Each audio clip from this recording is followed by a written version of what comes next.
bienvenue à cet atelier et encourager les Ressources Matters à continuer à faire des réflexions sur les problématiques d'accès aux ressources. Mais comme il s'agit de l'électrification des villages, bien évidemment, je me retrouve dans ce qui m'a été confié comme responsabilité par les chefs de l'État.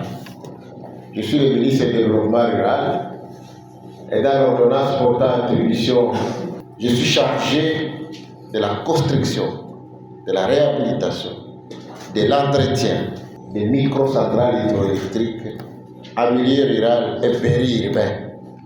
Je voudrais donc dire à tous les acteurs qui sont ici présents que celui qui est chargé de la planification de cette question, c'est le ministre du Développement rural.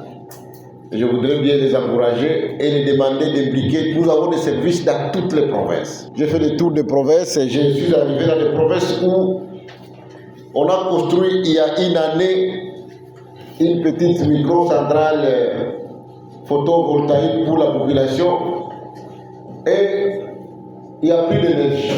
C'est peut-être parce qu'on nous amène des technologies qui ne sont pas connues ou parce qu'effectivement, il n'y a pas assez de contrôle pour la qualité des équipements qui sont installés sur le terrain. Je voudrais aussi dire que le développement se planifie. Comme nous l'avons bien dit dans la réunion passée, lorsque vous décidez d'électrifier un village, vous devez effectivement vous rendre compte de quelle peut être la demande actuelle et la demande future.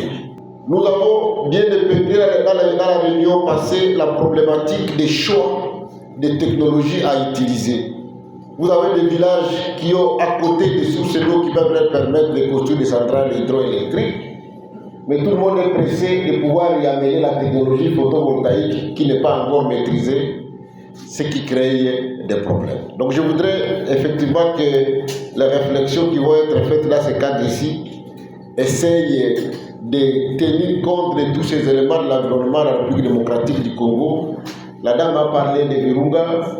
Je crois que les deux centrales qui sont construites par Virunga à Matebe et à Lubero ont démontré qu'une bonne énergie hydroélectrique peut entraîner un développement direct. Mais encore une fois, je voudrais bien souligner qu'il existe un ministère qui se charge de cette question et c'est le ministère du Développement rural. Tout ce qui a comme barrage de plus de 1 MW, ce n'est plus dans nos responsabilités, ça n'est pas du ministère des ressources hydrauliques et de l'électricité, mais toutes les centrales, toutes les microcentrales de moins de 1 MW sont la responsabilité du ministère du Développement rural. Et donc on aimerait être informé de ce qui se passe dans ce secteur. Merci beaucoup.